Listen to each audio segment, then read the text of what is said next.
Hello everyone, welcome to December. Today I've got a great video for you. If you're new to my channel, welcome. The reason I'm sitting down is that I had hamstring surgery about 10 days ago, so my leg's in a brace.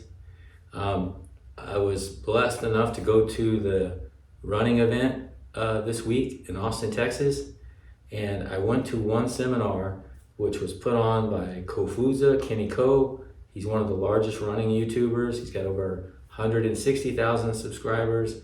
And then there was also Tommie Runs, which, I think he has close to 100,000 followers on Instagram. So they're both very big experts in social media, and they're both in the running space. But even if you're not in the running space, I think this video will help you a lot. Building up your Instagram, or whatever social media you're using, especially YouTube. And so I want to go over a few tips of my own that I've learned in the last 6 months that I think can help you if you're a small channel. So as of today, I just hit 2,000 subscribers. I've been doing YouTube for about 2 years. Had very slow growth in the beginning. I think it took me 6 months to hit a couple hundred subscribers. But I've learned a lot in the last 6 months about what I've been doing wrong, and I wanted to share a few of those with you. I've been studying a lot of the big YouTubers, and some of them like Mr. Beast, which is the biggest YouTuber. He's getting over 10 million subscribers a month. He's got over 200 million plus subscribers. But he's been doing it for like 12 years, and he explained that in the first couple of years he made very little traction at all. He did tens of videos before he even got 1 view. And I think we can learn a lot from him. And I can relate myself because when I first started out, not even my family members were watching my videos, with a few exceptions. And nobody was taking it serious. I was serious about it. But I met a lot of friends on YouTube. A lot of them are still partners and friends today. We help each other. But one of the things I learned from Mr. Beast is, out of all the videos he's done, because people always ask him this because he's the biggest YouTuber, he says it's better to make one very good video instead of making 10 average videos. He says it will take you less time and you'll get more from it. And I think that's a really important point, because I was making a lot of mediocre videos. And of course, when I first started, they were really poor. Looking back at them now, but I think that's the case for everyone. He says every video, try to improve on something, whether it's your thumbnail, your editing, your storyline, how you talk, everything. So there's always room for improvement, but focus on one good video instead of 10 average videos. I think that's very important, and that's one thing I've been doing, and it's helping me. The other thing that I've been doing is improving my SEO, search engine optimization. And YouTube in our videos lets you make a very long description. You really should use that. I've been going back, I have 300 plus videos. I've been going back and updating them. I've gone back 6 months already. For example, I had a burpee cross-training video. I would put like one sentence on there. But now I go back and I put everything you would possibly want to know about cross-training, burpees, even the history of burpees. And you can view some of my videos and see what I mean. But the SEO, you can put a lot of text in the description of your video. You should do that. And you're thinking, well, that takes a lot of time. Well, if you're making very similar videos, you can copy and paste it to the next one. The second tip is the tags.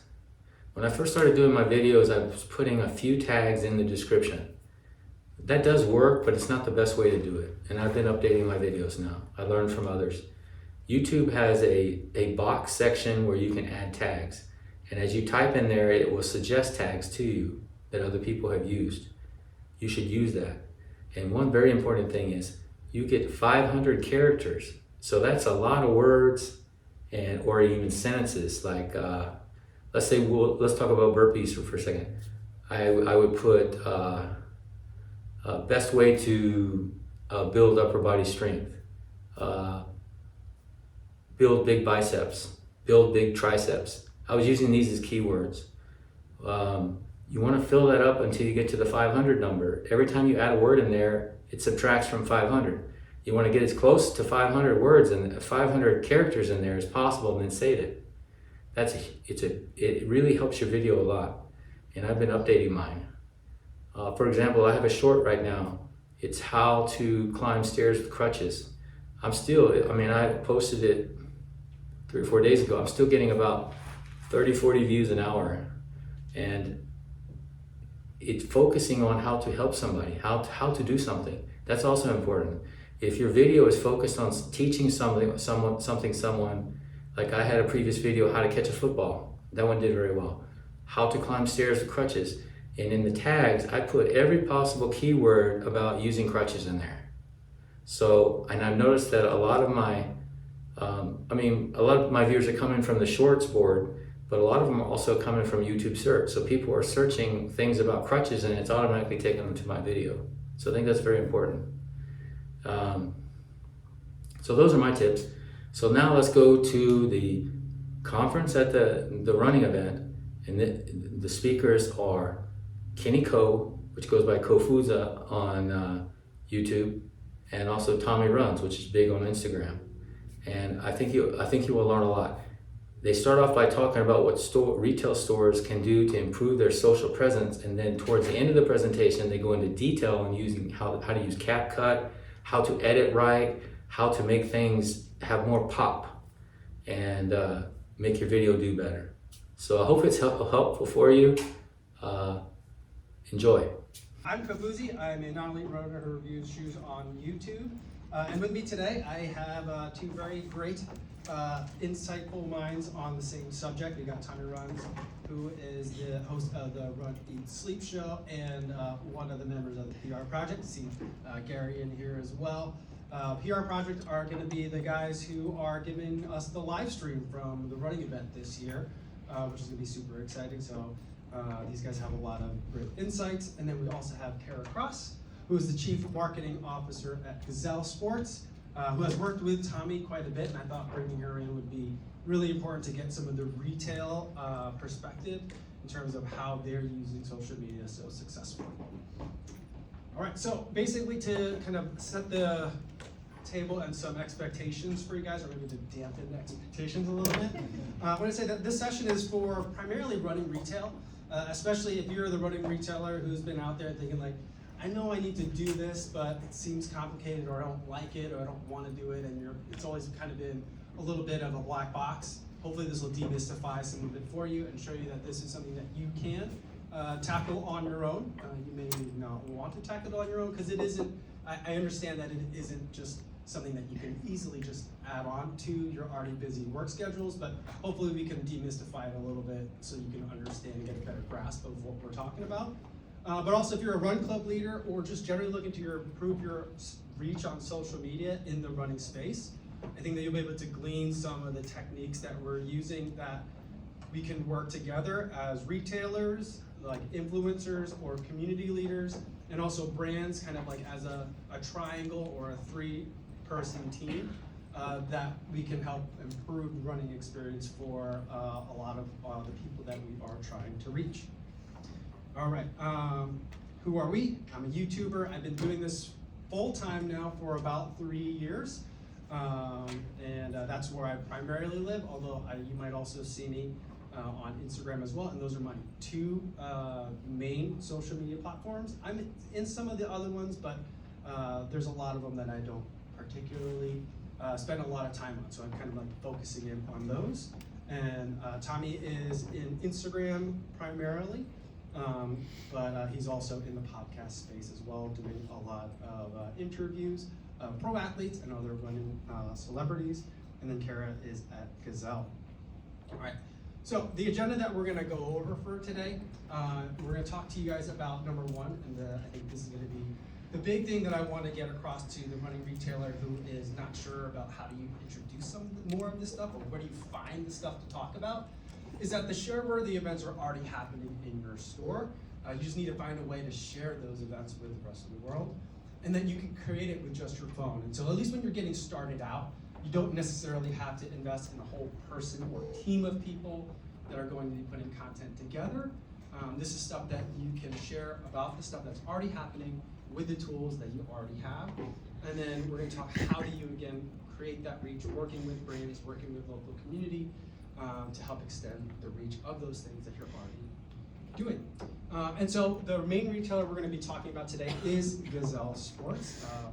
For that, I wanted to look primarily and kind of like dissect a little bit what's going on their Instagram page. They've got 9,210 followers, at least at the time that I took this screenshot, and they're doing a fantastic job. And I'm going to talk about some screenshots that I pulled from their Instagram account. Talk about how these are things that are happening in your stores that you could easily just start talking about right away. These are not something that you have to coordinate, do a lot of planning for. This is already happening. So the first thing is, this is a screenshot from what was a video. And then what it is Ethan, the bearded e-commerce manager, talking about super shoots. So that might be something that's going to be super interesting to some of your potential customers or the people that you want to reach with your social media, talking about a specific type of product. It might be a transition of the season, and so maybe you have a sale or you have new kinds of products that are going to be relevant that you want to talk about. And so you might have a staged product shot that you can use. That becomes the post that you put up, and you can talk about number one, that you have these things in your store, and reminding them that this is a great place to get it, and you might even be able to get it at a discount. And here's another photo that I really liked. It's just a photo from a work gathering, a couple of stores, and then we're going out for bowling. I really think that this is important because it's one of those things that helps demystify the running store for those people who might be afraid to go to a running retail. That this is just a group of people. They're normal people, just like us. They like bowling too. And so like it just helps personalize your stores and your brand. And then there's other things like, whenever there's back to school type of time and you're looking for shoes for the kids, or maybe it's time for the kids cross country season. Again, reminding customers that like, hey, we do carry kid sizes too. And then this is one that I like, and I think that most running retail underutilizes, is that you guys have the shoes. You guys have the things that runners are interested in looking at.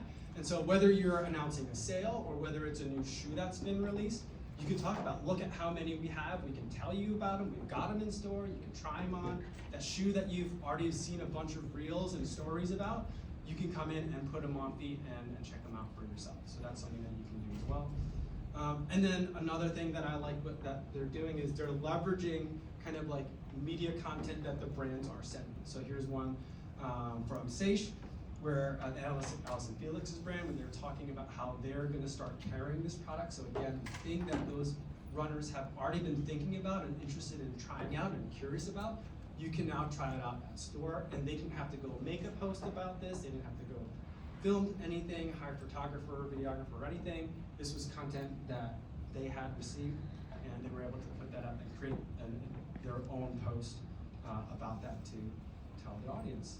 And then here's a photo of the brand, of the retailer working with local run community. In this case, we run 3 and Playmakers Fit for a shoe giveaway in downtown Detroit. So not only are you doing the work of being involved in the community, but you're also conveying that as well. You got a really nice food photo for it in there too. And so that's another thing. These are all things that you guys are probably doing. And you can just, a lot of these things are just a simple photo, a caption telling people what you're doing and letting them know that these are the things that happen at our store. And so you're getting constant touches with the audience, letting them know like, oh, okay, I've been hearing about the store. Maybe it's been through ads on websites, maybe it's through social media, but many of those touches combined together is what makes people feel kind of like a warmer feeling towards the running store or the running brand.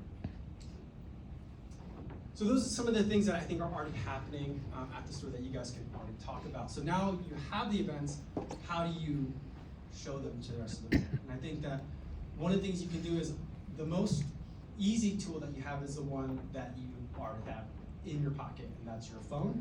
A lot of you guys probably got this email earlier this month about the RIDC community run at the running event. It's going to be on, what day is it today? Tuesday, so that's tomorrow. So one of the things that I thought was particularly interesting about this email is when you scroll down, there's a photo of Jared Ward and that's me. Tommie runs, and he's running with his phone and capturing content from the event. And so it's that thing that he always has with him on all his runs anyway, and that's Tommie's primary tool of choice.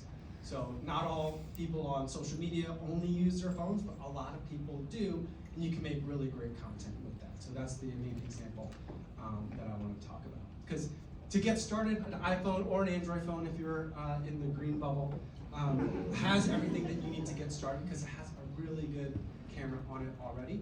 And for a lot of people, that's as far as they ever need to go. And Tommie is a really great example of that. Just a couple of quick notes in case you guys aren't aware of it. There's cameras on the front and the back of all of our phones.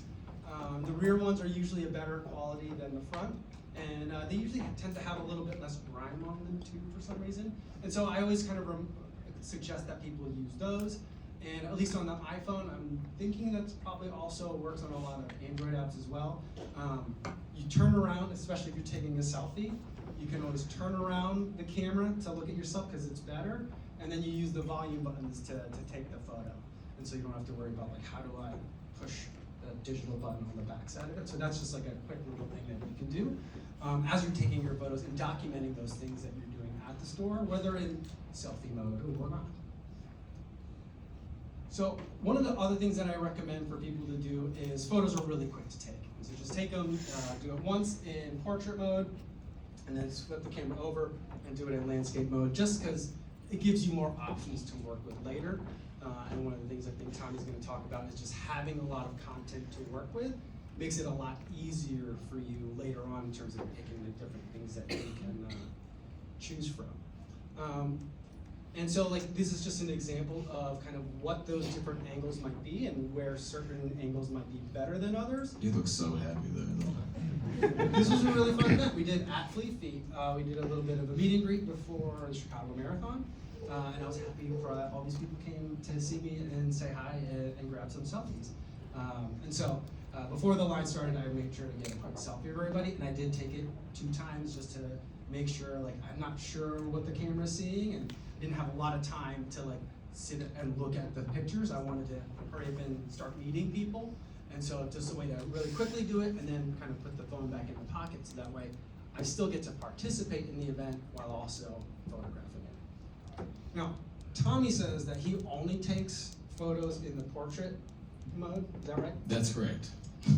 And no, there's nothing wrong with that. If you can only take one, I would say choose the portrait, because one of the things that you can do is then you can always just like zoom in and crop in on it later. It's harder to do that, to go from landscape to portrait the other way.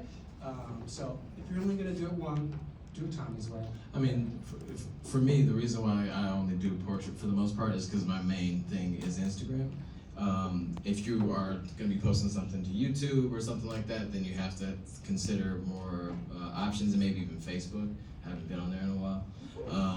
But portrait normally for me, for Instagram, is like the way to go. So that's why I always go with that. That makes sense. And the other thing I would say is your phones have a lot of different cameras on the back, and they have different angles that are available to them.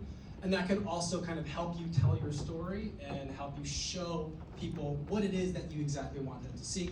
So this is from a trip that I took running in the Dolomites with Adidas eyewear earlier this year.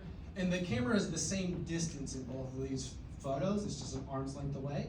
One is using the 1x camera, and then one is using the wide angle lens camera. And so if you want more face, then you go with the 1x. But if you want more of the scenery in the background that's around you, you go with something that can be a little bit wider. And so you get a couple of different perspectives, and this is all with the same camera. And then the way Tommie can also use it is using the 0.5x. Gives you more of background, it gives you more of the other things that are going on. So if you want to show the shoe with other things that are in this scene, then that's a great way to do it. But if you want to get more of a kind of classic product shot, then you can just use the regular 1x or even the 2x camera that you have on your phone if you have the 2x available to you, and then you could get a little bit closer in. So the different camera angles help you tell different kinds of stories, and those are just subtle things that you can do kind of basically standing in the same place and get 2 different kinds of shots. Now, in terms of where to put them, I think that photos work really well on Instagram and on Threads. Those are 2 really great places that I'm at a lot, and and where I feel like static photographs work. And if you're just starting, I would say starting out with just photographs is a really great place. But of course, we also do have a lot of video that's in the world, and I think, again, Instagram is a really good place for that. I don't think Threads is as good a place for video, or Twitter, if you're still using that, is as good a place, just because of the nature of the way that people interact with those apps. And the main reason I bring that up is because I think that when you're making content, some of the things that you want to talk about or think about is kind of like what's the culture of each space, and you kind of tailor the kinds of the content that you're making there differently. And the type of video or photograph that you're using can really make a difference depending on whether you're on Instagram or YouTube. And like Tommie talked about, having landscape video or vertical content can make a difference depending on which app that you're using. When we get to the video, when I take videos for social media and I'm just using my phone, there's kind of two different places on the phone that I'm focusing on. One is the regular video button, and one is the slow-mo button. I take a lot of action shots when I'm filming things. I think in running retail, you probably don't need the slow motion button as much. So the regular video is gonna be really great for that. And one thing that I might do is just check your settings just to make sure you're getting the best quality video for each of these different kinds of video. For slow-mo, I like to do the 120 frames per second, because then it lets you get it nice and slow, and I think we've all kind of experimented and played around with that. And then for the regular video, I like the 4K, you get much better resolution. You can go up to 60 frames per second on most phones these days, and I feel like that's also really nice for nice fluid motion. Now the next thing I'm gonna do before I throw it over to Tommie is show you a reel that he made using just his phone over the New York City Marathon weekend. He put together this reel encapsulating his entire experience. And so there is music that goes underneath this. But I'll just start playing it and let Tommie kind of explain to you what he's doing, how he's capturing some of these things, and kind of narrate the experience that you're seeing as the video plays. I'm a terrible narrator, so you want me to do it while it's playing? Well, you don't have to like try to explain really fast everything. Because they're quick clips. Yeah, they're very quick clips. And we could play it multiple times, but just give everyone a sense of like, what's your mindset going through this as you're making these, and what are you trying to convey in some of the clips. I'm just gonna let it play one time.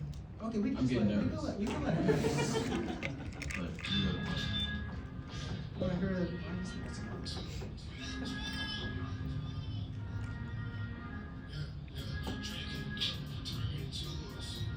Well, maybe I should talk. Yeah.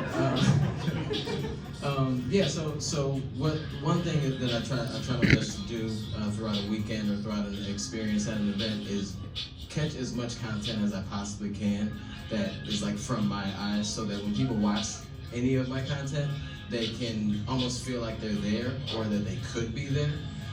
So it seems challenging when you look back at it and say, like, how did you get so much content all for one weekend and keep it all together? It's really about just like trying to play and relive the experience as you saw it through your eyes. So just a couple of the people in this video are here, so they're my friends, so I catch their reactions to things. I catch little moments when I run into Kofuzi or Aaron or whoever's there. And it's really things that we can all do, is we all have these moments like this weekend, or this week, I feel like it's Friday, but this week you're gonna run into so many different people, so you might as well catch little, see I have no shirt on there.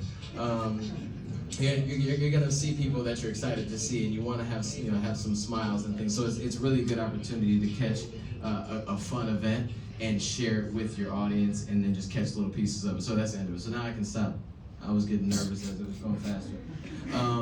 But so what I try to do is, I don't know how far you want me to go into depth in it, but what I try to do is typically if I go to an event that's like a 2-day event, I'll try to get as much content throughout the day that I feel like is a good moment, and that could only be maybe 5 to 6 seconds. So you're not like missing out. Like one of the bigger things is like if you're sitting there holding your phone for this whole conference, you're not going to be able to like really enjoy TRE to the fullest. So it's like those little moments when you're walking up to this amazing expo, you just catch a quick video. If you're walking up to the TRE live stream that we're gonna have, you catch a quick video for maybe 5 seconds and then turn the camera off and go back to your normal, like your viewing experience. And as you're doing that, you're gonna kind of remember those moments. So it's easier for you to go back and say like, okay, I remember when I saw Cara from Gazelle. I want to make sure I include that in my video. The cool thing about like having, I don't own or run a retail shop, but the cool thing is you're creating community, or you have a community already. So it's like a lot of us don't get to go to the New York City Marathon or to TRE or to wherever, all these places that we're all blessed to get to go to. So it's like, it's almost one of those moments where you try your best to capture things that would make other people that are going to be coming to your store feel like they also experience, and then feel like, hey, that, you know, Gazelle's doing really great things, or whoever's doing really great things in the running community, I want to be a part of whatever they're doing. So so that's what I try to do throughout a weekend, is I capture a bunch of content, and we'll talk about like how to slice that down into like bite-sized pieces. And it looks like, I mean, obviously I'm using like 1 second of each video that I have.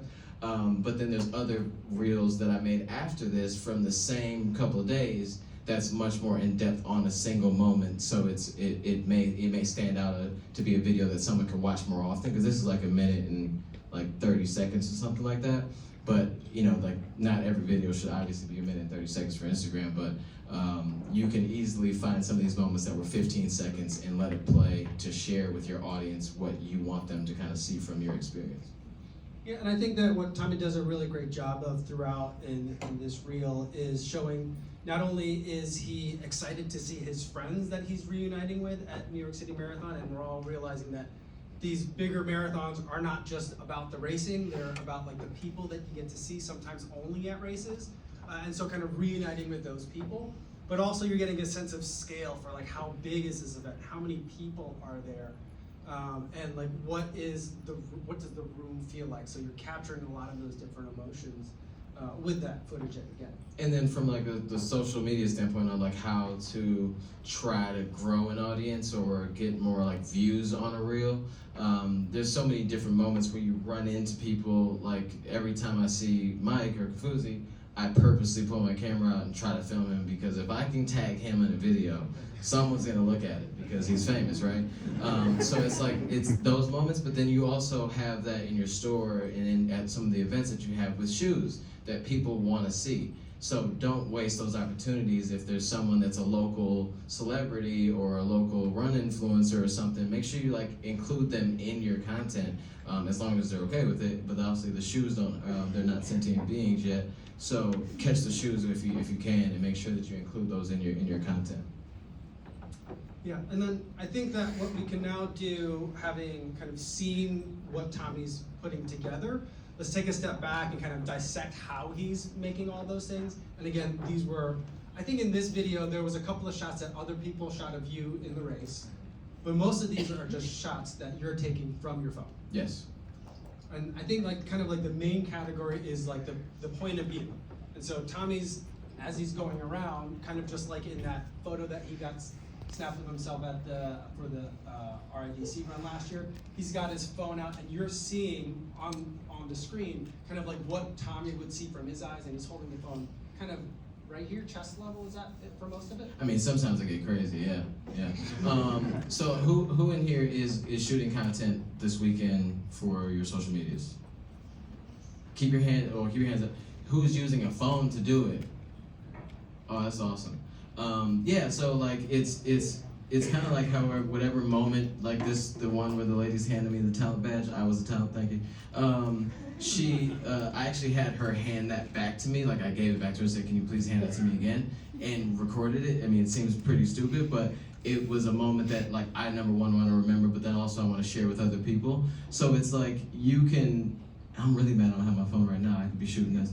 But like it's just moments that you want to remember, that you feel like these stand out. So if they stand out to you, they will stand out to others if you're sharing this experience. So this weekend, just kind of like, just keep your phone nearby. Don't miss out on really cool moments that either you may not even share, you just may want to have for your own personal purposes. But those are also moments that can be easily shared that other people will want to see, especially if it means something to you or your store.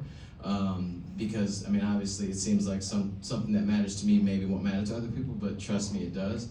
the more you share of like what's special about how you see the world and how your store sees the world or the running industry, those are the things you want to catch and share, because those are the things that other people will feel and want to be a part of. Yeah, and I think, Tommie, to kind of like add to that, Oh, I think there's Wow. there's things like, you know, Tommie, in this reel that we watched. Hold on, I just got my phone. Can you guys wave? There we go. You've now been on the reel. I think that things like Oh no, I can't tag you, but I love it. Okay, cool. but like things like the hugs, like you might not know Erica Stanley, but clearly Tommie's excited to see her, and what translates in the video is the excitement at meeting a friend. Someone that you remember and someone you're excited to see again. And so even if maybe the talent badge thing is not something that maybe happens a lot inside a running retail space, but reconnecting with friends, seeing other runners, I feel like that's something that's going to translate well, and that's something that people might be looking for in terms of like, do I want to go hang out with these people? Do I want to check out that store or not? And that's so true. I mean, because like most run stores have events in the store, so it's, a lot of people come in like kind of excited. They're like smiling and happy. Like you might as well catch those moments. So if 20 people walk in the door smiling, you're able to share a bunch of those in a reel. If someone, you want to create that FOMO. It's like, yo, like that event looked great and everybody was smiling and I hadn't smiled in a week. I want to be there. So you just share that energy, and then people decide like, hey, like I don't want to miss the next event at this store. And then I think some other kinds of shots that are interesting to point out that I think you guys can easily start using as well are things that Tommie used really well in this video. So like one is like the action shot, and that's that third photo. You could see someone else running while holding a camera. The phones are doing a great job at stabilizing video these days. There's even those great iPhone commercials of the mom like chasing her son down the race, and how stabilized the footage can be. So it's a lot better than it would have been even just a handful of years ago. Yeah, who has the iPhone 14 and I'm sorry for the Androids, I don't know what you guys do. The 14 and above. So who uses the stabilizer function? Okay, so if you go to your iPhone 14 and above, you go to the video, there's like a little guy running up top, and you touch him, and when he's yellow, the stabilizer is on, so you can literally run with someone, and it's gonna record looking crazy. You're thinking you're probably not gonna get a good shot, and it's beautiful. Like this video that I have, and that's actually Ricky Rock from St. Louis. The video of him running, if you hit play, it's like smooth as butter. And then, so that's one that I think, as you're going on that group run, if you're having that weekly run or bi-weekly run that leaves from your store, someone that's either in the group, or if you're running with a group as well, you can always just grab a quick clip of everyone running together, and it shows a little bit of that action and brings that event to life. But I think another important one is kind of like in terms of angles is the selfie shot. So turn that camera around on yourself. Tommie ended his video with a little bit of narration. And I think that's usually a really great way to kind of like sum up an event, is to kind of like give some thoughts on it, so that way it's not just a random collection of clips, but then there's some talking to it if you're comfortable talking to the camera. You don't have to.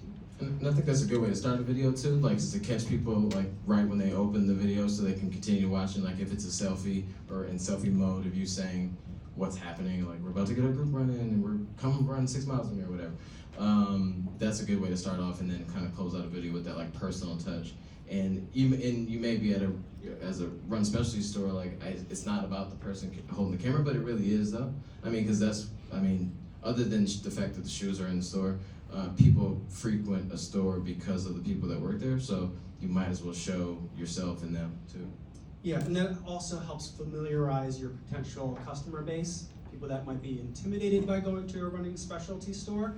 Like, oh, these are the faces that I've seen on the internet already a couple of times, and so it helps kind of like demystify that process for the consumer. Yeah, and then I like the last, you didn't mention it, but that set shot, I like that. I like doing that a lot because it seems pretentious to like set a phone down, walk away, and then pretend to have a conversation, and then go back to the camera and get it. But those are those moments where like people get to feel like they're watching something happen, and it really kind of breaks up. If you have a video with a bunch of different clips and there's one that's like farther away that looks like maybe someone else shot, and you don't have someone or on payroll to do those for you, just set the phone up, make sure you got the right angle, don't waste your time. I've made a whole 2-minute video and I was out of frame, so don't do that. Try your best to figure out that part of it because that gets complicated, but do those because it's just a fun, different way to make your content stand out from others. Yeah, and you could get a tripod with like an iPhone holder in it if you want to get that set shot, but a lot of times you could just kind of like lean up your phone against something, hit the record button, and then walk away from it, and then the phone takes care of the rest of itself too. So like those set shots, you can get really creative in terms of like, what can you lean this up against? For me, when I'm running, a lot of times, like, I might like find some rocks on the side of the road and kind of like make a little pile and lean the phone up against it. Or if there's a mailbox post, like those are pretty convenient from when I'm out on the road and on the run. But in a running store, there's lots of different like ledges, things that you can use at a variety of different heights to create some different interesting shots, so that you could set that shot up and have a view of that conversation. So maybe it is like an example of one of your associates explaining shoes or bringing shoes out to a potential customer. So that's one of those things that you can kind of film. All right, now I'm gonna have Tommie go over like the tool that he uses, probably one of the more important apps that's on your phone, and it's free. Yeah. Right, Tommie? Yes, it is free. I paid for it because I tend to do that for some reason. I don't even know why I paid for it now that you said it's free.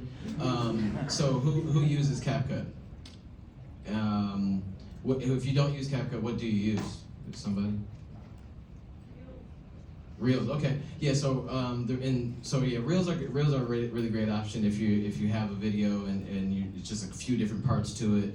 Reels can be very the Instagram editor is pretty cool, but CapCut is just much more user friendly if you have multiple a lot of videos like that, like the New York video. I think when I put all the content into CapCut, I think it was 20-something minutes of random videos that I went through and sliced them up because I remembered the moments, so it was easy to kind of go back and pick those spots. So CapCut is really cool because you can just, it obviously uploads everything that's in your photo gallery. You go through and pick which moments and videos that you want to take from, and then at the bottom in that second third picture, they make it very easy and user friendly to slide and edit those little clips to 0.7 seconds or even quicker than that if you want to do like a video. Some of these like new viral videos where there's like 20 pictures in like 1 second. You can really do that with CapCut. In Instagram, it's a little harder to do that. So CapCut's a really fun way to kind of play with the content a bit. And there's so many different options. If you look at the bottom of that one that says trim video, there's so many different techniques and things that you can add in. Text, if you want to have text over your videos. Instagram has like maybe I think 6 or 7 fonts that you can use. CapCut has, I haven't even scrolled past the first screen of it, so like there's just so many different options for font on your videos. One thing that you want to make sure if you're using CapCut for the first time, make sure you delete the thing that says CapCut at the end. If you watch a really great video and then it has like a little CapCut pop up at the end, you're ruined forever. And then it's really, note to self though, once you save it and export it back to your phone, CapCut holds all these videos. So if you ever needed to go back and splice it down, and if you're doing work with a brand and the brand wants they want the raw footage or the raw video that you've already edited, you can't do that out of Instagram. You can like screen record the Instagram video, but it's just obviously not going to be the same quality. So that's why I actually went to start using CapCut, because I wanted to be able to send them and share them with other people if they needed to do something, or I was getting working with Gazelle, they want the video so they can post it. CapCut allows you to do that when Instagram you really can't, because you just can't. But yeah, CapCut's a really great tool, and I saw a couple of hands up. Do you want to do that now, really quick, while it's fresh? Yeah. Okay.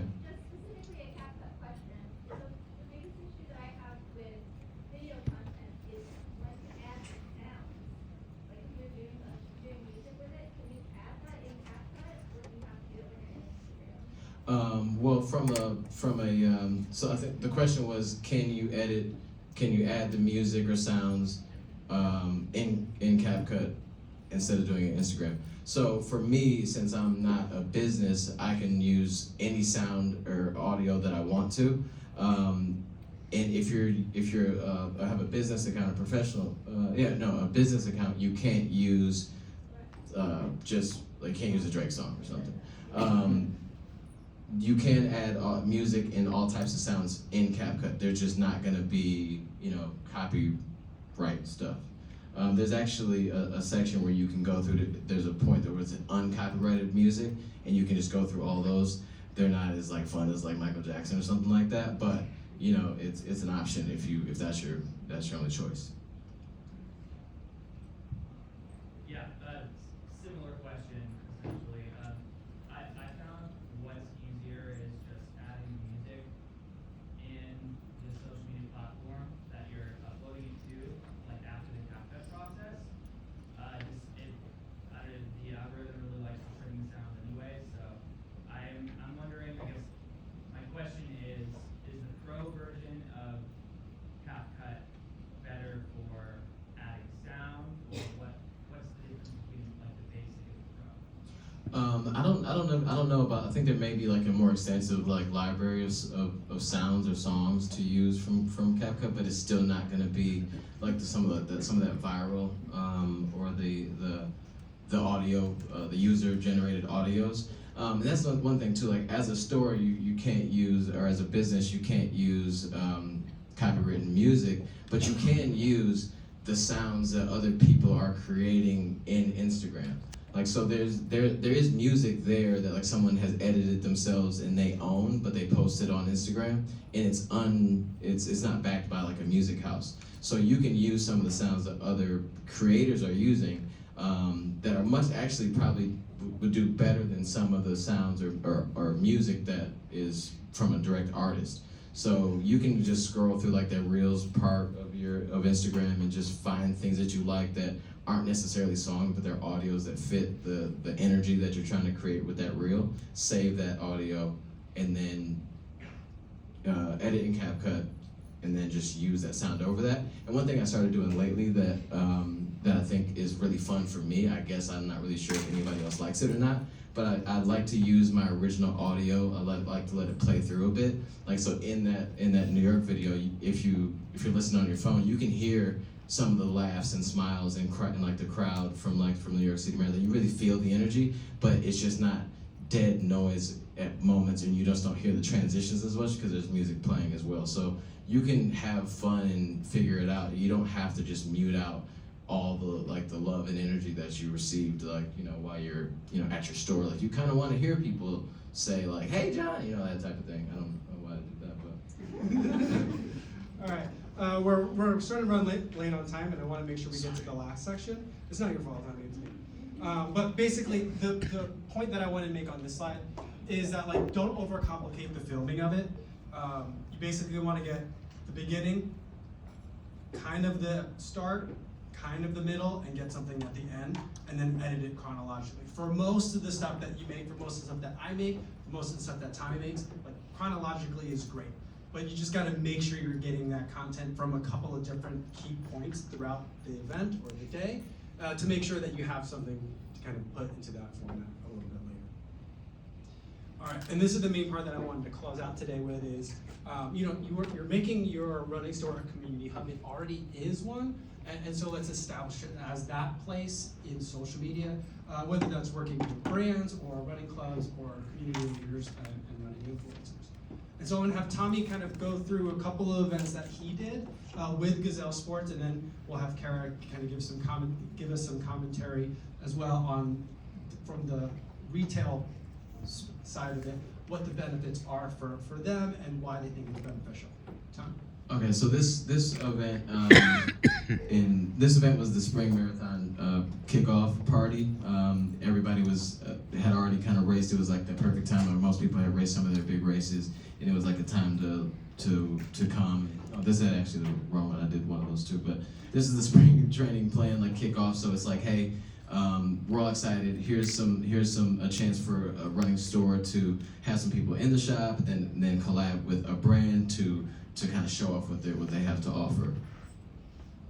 And this is, I can't believe I'm saying this with a mic, man. This is the big ass long run. The concept of this was to host an event that got all the run clubs in the area together. And the first time, I think this is the first one we did, we got, I think 80 something people showed up to this run to run 6+ miles all together. Gazelle obviously partnered with me on that. And it was just a really beautiful event and a good way for people to come together and then have and the cool thing that Cara allowed to happen was it didn't need to be from the store. We met at a park. It was like kind of a central point in near the city, and everybody came to it, and Gazelle pulled up and had a table. And this was to celebrate your finish line, so whatever race you ran, bring your medal, have some fun, come to Gazelle, hang out, let's talk. And we did a panel discussion about community and about how to keep building and how to keep going after our goals together. And one of the things I want to talk about, that first one, that was the marathon plan. We did this after hours in the store. We had beverages and food. And I thought that was super important because a lot of the run stores, the main go-to is to do a shakeout run or like a group run or a demo run, which is really great. People love it. But sometimes I feel like that energy needs to be a little different. It needs to be for them and for the people coming to the shop. It doesn't need to always feel like, hey, try this shoe on and please buy right away. It's like, hey, we support you, we love you. Come hang out if you just happen to want to be in the store, which people did buy shoes anyway. But if you just come and hang out. And thankfully, people from Gazelle stayed after hours. We had a really great time. And it makes the community feel like they're seen, and as opposed to they're seen to be sold to. Now, Cara, like from the Gazelle sports side, can you, I guess in simplest terms, or I'll ask the question in the simplest terms, like what's in it for you guys? Why do you guys put up with Tommie and all the people that he brings in? Like, what are you guys getting out of it? Yeah, that is a really good question, and just to kind of highlight our relationship that we've had with Tommie for a few years now. For us it was really important to first build a relationship with a community influencer. Some of the first conversations Tommie and I had, I think I said more than once, I don't want to pay you to post. That doesn't feel authentic to us, it doesn't feel authentic to our audience, and it certainly wouldn't feel authentic to Tommie in that scenario either. And so I think in finding a community partner who is influential in the running community, who is engaged with an audience that's maybe different from a typical consumer that we see walking in our doors, for us that's an opportunity to highlight that relationship, that friendship, and be seen as partners in the community together. And it's a way for us to show up alongside what Tommie is doing in support of that, and also build fans, not just for Tommie, but for Gazelle Sports as well, as a friend of Tommie Runs. I think we initially started the conversation with like, hey Tommie, you want to be a friend of Gazelle Sports? And I think that throughout this relationship and seeing the growth of influence that Tommie has had, we're really proud and really privileged to be a friend of Tommie Runs in that. And so for us, it's an authentication of who we are in the community, the products that we carry, the relationships that we build, and these moments that we can create, not just for our consumers, people who are buying on the spot, but even creating that experience and that moment for someone who maybe isn't going to leave with a pair of shoes, but they're going to leave feeling really, really great about the event that they were part of, and hopefully come back to us when they decide to make a purchase. Yeah, again, more of those positive touches. On that note though, do you find that these kinds of events do help drive sales? Absolutely. As Tommie mentioned, a few of these events, there's direct sales that happen that day. You have people who are excited about running, excited about an unveiling of a new product. They're, want to try something that Tommie's been talking about or reviewing. But we also have a lot of folks that will come in, give it a try, kind of step in the door a little timidly, build that confidence so that when they do come back, they're choosing to come back to Gazelle Sports again and again. And that's where we really see the biggest win, is when we're able to create those friends and those fans that even if they don't make a purchase choice that day, they're choosing to purchase from us from a long-term perspective, again, because we're creating that sort of environment and community around it.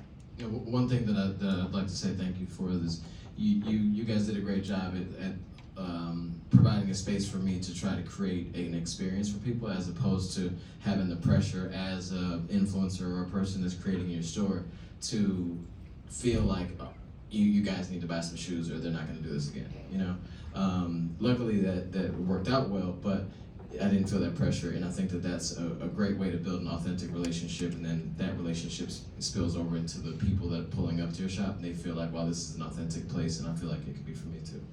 Yeah, and I think one of the things that's also been super important for us as we build these events or these moments or these collaborations with you, Tommie, is around giving you this space to create the event or moment that you want to create that speaks to the audience that you are speaking to. And we can be that stage and we can be that place for you to host that. But that just contributes to that additional authenticity where I don't feel like us coming together and me saying, okay, Tommie, I need you to do X, Y, and Z. Go promote that on your platforms. It's not going to come off authentically. And so I think just coming to these moments in this planning from a place of mutual support and respect and celebration of who Gazelle Sports is, who Tommie is, and what the greater audience is, I think has made it really successful. And Cara, so that anyone here can find their own Tommies where they live, how did you find Tommie? Well, I mean, first off, I'll jump on the flight any day. Tommie's available. That is a really good question. You know, I will say it's your willingness to say yes, and it could be a passive yes to someone coming to you and saying, hey, I want to try this, or someone told me to reach out to you. It could also be an active yes, where you say yes to a community, you say yes to an influencer, and you take the initiative to go out and connect with them. I think I got an email from an email address that I'd never seen before, and someone said, hey, you should check out Gazelle Sports. They should sell your stuff with Chip Time Running. And I think that was the first time that we met.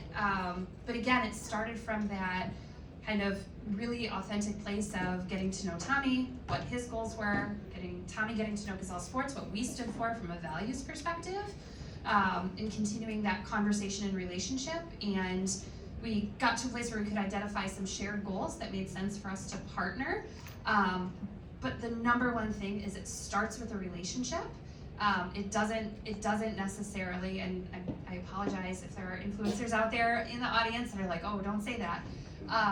But from our perspective, it doesn't necessarily start with a pay-to-post cost sheet. It starts with a relationship and how can we celebrate each other's audience and each other's influence in a mutually beneficial way.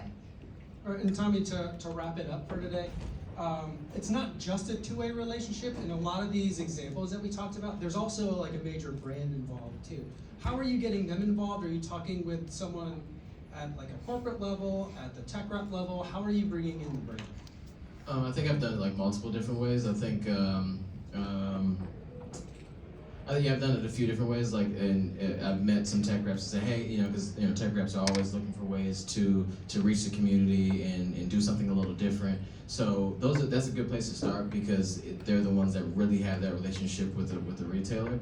So it's like, hey, I'd love to do something, and if they've already seen that I've put together other events, it's like it's kind of a no-brainer at that point. Like, let's move forward, let's figure this out. Like let's figure out what makes sense for not just me and the brand is what obviously, but what makes sense for Gazelle, and how can we make this a thing that the community feels is like a real thing and not just a reason to sell a shoe. So it kind of just spreads through, kind of however it happens. Like, I'm open to, the goal is to bring more creation and events, brand events to Detroit, because Detroit isn't a community where brands just we're not in New York and Chicago and LA, so it's like sometimes we just gotta create the thing, you know.